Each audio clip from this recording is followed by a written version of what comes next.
Does having an EM make you entitled?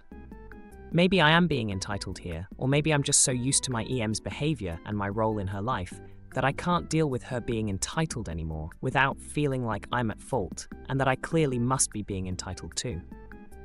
The context.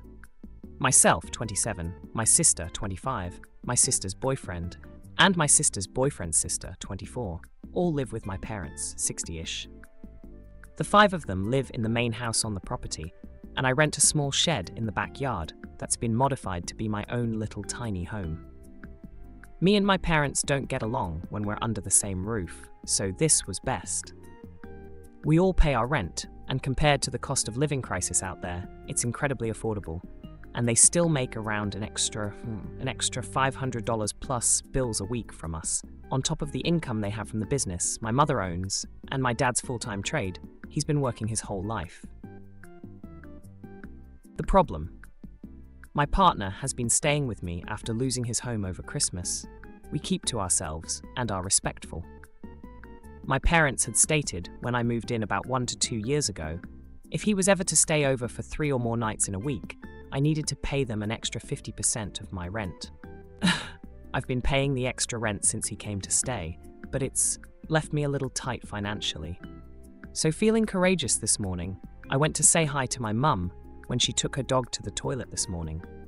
This is where I fucked up. She hadn't even known he was staying.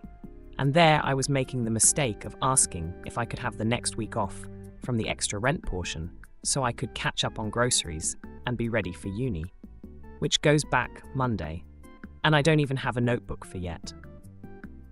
So of course, rather than showing me any compassion, I thought I asked really nicely too.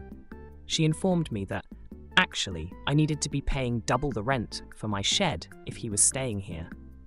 Like I would understand if money was tight or something, but it just gave me a super entitled and controlling vibe. Because I was sharing my space that I pay for with my partner, who would otherwise be homeless, she feels entitled to more money from me when I'm already struggling to make ends meet.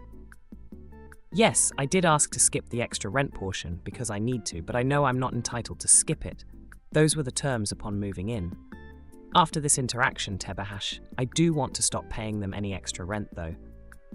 Anyway, IDK, you let me know. Is she the entitled one or am I?